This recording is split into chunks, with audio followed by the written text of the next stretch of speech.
What's up, everybody, and welcome to Killing the Points Game. So I've already had comments from people in the Facebook group and personal texts from friends of mine saying, okay, where's the videos about credit cards? We are about to get to it. This is what's in my wallet. So before I get started, don't forget to subscribe to the channel, like this video, hit the notification bell. I'm planning to continue making these videos and hopefully cover some topics that will help you. So what's in my wallet?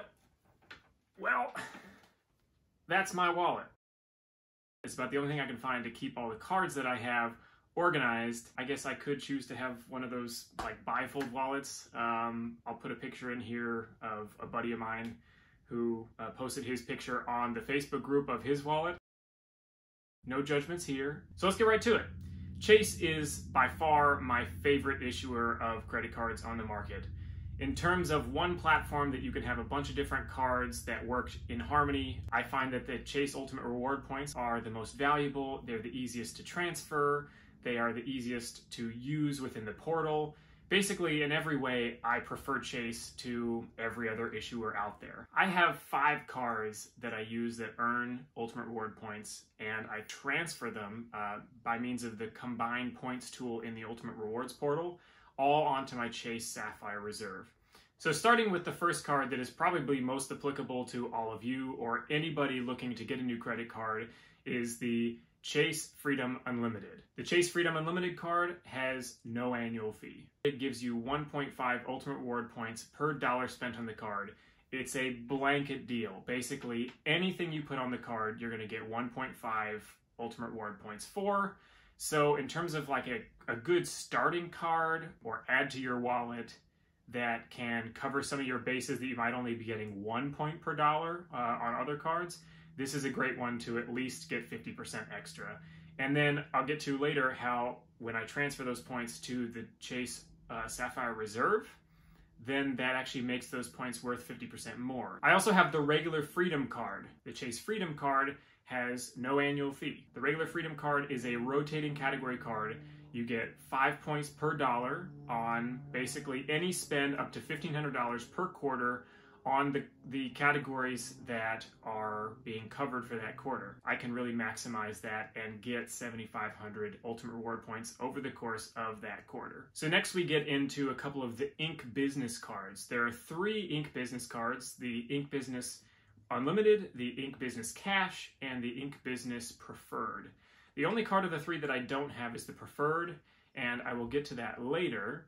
However, I'm going to start with the Ink Business Cash. The Chase Ink Business Cash card also has no annual fee. I really like this card because it gives me 5 times points per dollar on my cell phone bill, internet bill, cable bill. It also gives me 2 points per dollar at gas stations. So if there's a gas station that you need to use a credit card at, which I don't usually do this, but you get 2 points, which is better than most when it comes to gas rewards. So the next card is a bit of an overlap with the Freedom Unlimited. The Chase Ink Business Unlimited is basically the same card. To round out the no annual fee cards with Chase, the Chase Ink Business Unlimited is the last of the 4 cards that I have from Chase that don't have annual fees. It's 1.5 Ultimate Reward points per dollar spent on anything and everything. So originally this card kind of made sense for me because I was trying to separate some spend between business and personal. At this point, I kind of just go back and forth between the 2 cards. It's basically like your baseline cards for anything that you don't have a credit card that will get you higher points per dollar. So now we're getting to the main reason why I value Ultimate Reward points and the Chase portfolio the most, and that is the Chase Sapphire Reserve. The Chase Sapphire Reserve does have an annual fee of $550. I still think that the card is valuable at that price. If it goes up any more than that, probably not. It was $450 for quite a while, but you are looking at an annual fee of $550. This card came out in 2016, and it pretty much changed the landscape in the luxury or premier credit card market, basically giving 3 points per dollar on dining, travel, and that's really unlimited. Everything from the MTA subway tickets that I buy when I'm in New York, hotels, flights, basically anything that you pay for that has any relation to travel, including parking meters in your local city. Like I mentioned earlier, I combine all of my points from all 5 of my Ultimate Reward point earning cards that are all within this family, all onto the Chase Sapphire Reserve. If you go into the Ultimate Rewards portal, there's a little combine points tab that you can go to. And the portal allows you to combine points from any card over to another card that earns Ultimate Reward points. So the Chase Sapphire Reserve gives you 50% extra value out of every point that you have on the card. So as long as you redeem through that specific card in the portal, all of your points are worth an extra 50%. Now, it's not always the best way to use the points. Sometimes transferring to a partner is actually a better redemption. I mean, I've gotten value out of the points all the way up to 7.5 cents per point. Probably my favorite transfer partner is Hyatt. I get a ton of value out of Hyatt. Unlike some of the other hotel carriers like Marriott or Hilton or IHG, the points for Hyatt hotels redeem at a much higher value. I also really like British Airways. I've actually never flown British Airways, but I like to transfer points from the Ultimate Rewards portal over to British Airways and then book flights on American Airlines flights through British Airways. They are partners, and all I do is just do a quick Google search for an American flight that I'm interested in, and then I do the same search on the British Airways portal, and usually it pops up, and I'm able to book using points that I've transferred from the Ultimate Rewards portal to the British Airways portal, and then fly an American flight. Probably the top partner that people transfer to other than Hyatt within the Chase ecosystem is United. It's their main travel partner amongst the big 3, being Delta, United, and American. They have a partnership with United, and although I don't always get the best redemption out of my points, it is often a good option for transferring points to one of the big carriers. So sticking with Chase, but moving away from the Ultimate Rewards portal, the IHG Rewards Club Premier Card. It's got an $89 annual fee. I don't really put any of my daily spend on this card. I usually only use credit cards that are co-branded to a hotel chain if I'm staying at a property that's owned by them. The biggest perk of the IHG Premier Card is the free annual night reward. You basically get a free annual night at one of IHG's properties up to 40,000 points. So the point values kind of go up and down depending on peak and off-peak seasons, but 40,000 points will get you most up to Kimpton and Intercontinentals. Most of those end up being above 40,000 points, but any of their Holiday Inn properties and even any of their cheaper Kimpton properties do fall under that 40,000 points per night price. So I usually get a pretty good deal out of that, oftentimes $200 or $300 in equivalent cash value for the night that I use the free reward night for. I've only taken advantage of this once, but I'm hoping to take more advantage of it in the future, and that is 4th night free. So if you book at least a 4-night stay at an IHG property, you will get the 4th night free. Now, this is only when booking with points. Say the hotel costs 20,000 points per night. A 4-night stay would cost 80,000 points. However, with this perk, we get a 4-night stay for only 60,000 points. I find this to be extremely valuable because oftentimes those 20,000 point per night redemptions are worth anywhere between $100 to $200 per night. So even just that perk on its own saves you $100 to $200 on its own every time you stay at least 4 nights. Lastly, you do get Platinum Elite status with IHG. I haven't really seen this turn into much when I've stayed at properties. They do guarantee you room upgrades, which you sometimes get. Compared to the other hotel chains out there, status with IHG doesn't really equate to all that much value for me. However, it does get you more points when you buy rooms and the occasional room upgrade. Getting to my last card within the Chase portfolio is the Hyatt World of Hyatt credit card. This card has a $95 annual fee, and much like the IHG card, it also gives you a free award night per year. Now, IHG is a little bit different than Hyatt. Hyatt actually does things on a category basis, categories 1 through, I believe it's 1 through 7 or 1 through 8. So the credit card gives you a free night once per year at a property up to category 4. Typically, I've found that I get at least $150 to $200 out of this, so the $95 annual fee is kind of a no-brainer. The card also gives you Discoverist status with Hyatt. I value Hyatt points higher than any other hotel chain out there, so I generally try to stay at Hyatt's over any other hotel chain out there as well. Okay, moving away with Chase, and in comes American Express.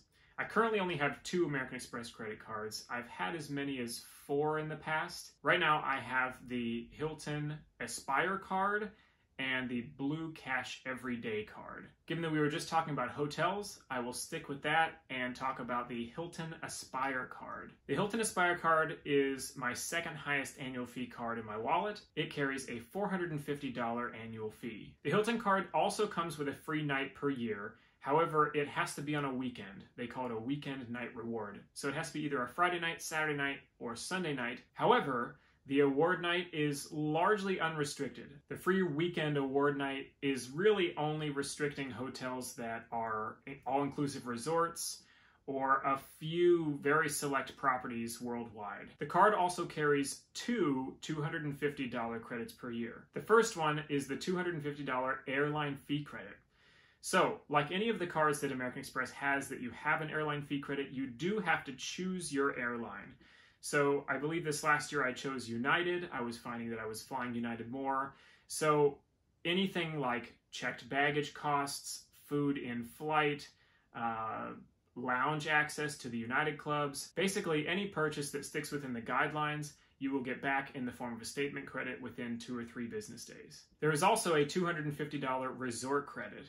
So I've actually found this pretty easy to use. Hilton has a great website that shows all of the properties that they consider resort properties, and it's essentially just that, a $250 credit. I usually use Ultimate Reward points to book the night, and then I stay there and I can use the credit for restaurants on property or the spa or basically anything that is chargeable to the room. Once that charge goes through on your Hilton card, the statement credit will pop right up within a couple of days. Lastly, you get Diamond status. Hilton Diamond status is probably the best status that you can get by having a credit card of any hotel chain that has a credit card that's co-branded with Chase, American Express, Barclays, anyone. Diamond status gives you things like 5th night free, much like the 4th night free with IHG.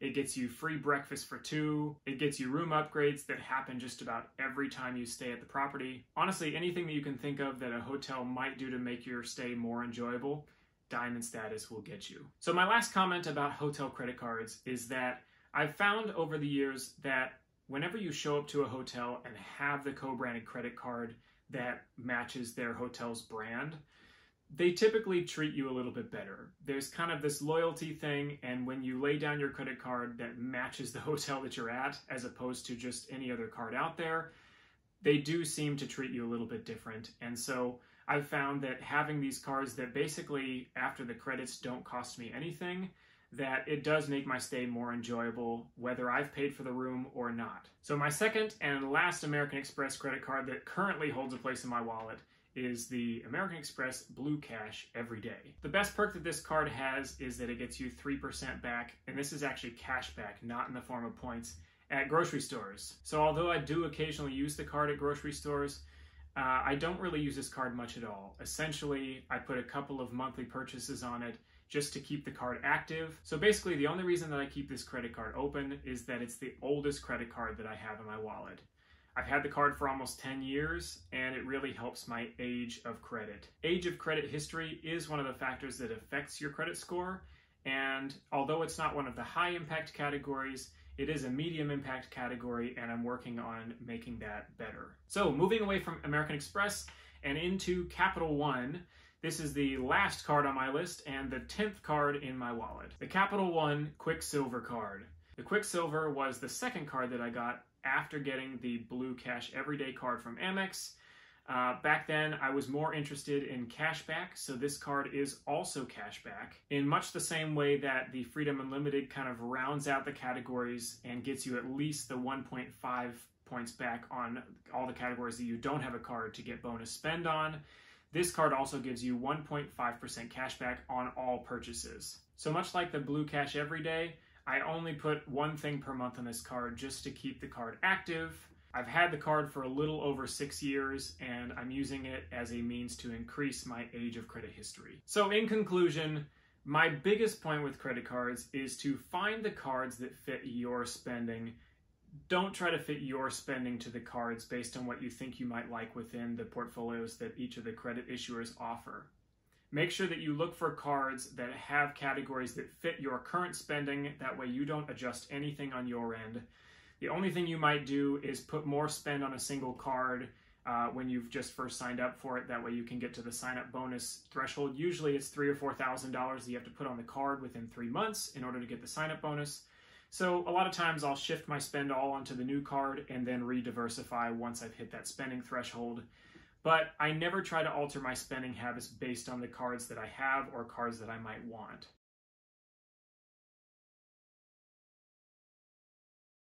For somebody who doesn't have a credit card or is new to the credit card game, I recommend getting into a card that has no annual fee, that has a simple point structure, something like the Ink Business Unlimited or the Freedom Unlimited, even a card like the Quicksilver with Capital One. These cards are really easy to use. You're going to typically try to get 1.5 cents or 1.5 points per dollar, and you'll find yourself getting value out of spend that you are already doing. I will put links below for all of the cards that I have talked about. That way, if you're interested, you can look into them. Not all of the cards that I currently have are offering referral links or refer a friend programs. So I will put links below to all the cards that do. And I would greatly appreciate it that if you are looking into applying for one of these cards that you would use my link. That will give me a little kickback as well. And you'll get the same sign-up bonus and all of the perks and all the offers that the card is currently offering. So please subscribe, like the video, hit that notification bell, and please comment below. If you have questions about these credit cards, or if you have cards that you've been thinking about that you'd like my take on, I am happy to respond to that. Also, don't forget to check out the Facebook group, Killing the Points Game. That was What's in My Wallet, and I will see you soon.